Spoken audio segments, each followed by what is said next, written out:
দেখো 1-এর অঙ্কটা কি, 1 নম্বর অঙ্কটা করবো।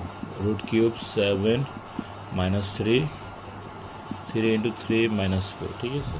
এখন দেখো এই গুণের ক্ষেত্রে পাওয়ারগুলো যোগ হবে, মানে যোগ চিহ্ন দিয়ে এভাবে লিখবা। এটাও সেম 1 + -4 এরকম লিখতে হবে, ঠিক আছে। তারপরে কাজটা দেখো, এখানে কি হবে 7 3 - 3 আর এখানে 3 1 - 4 হবে।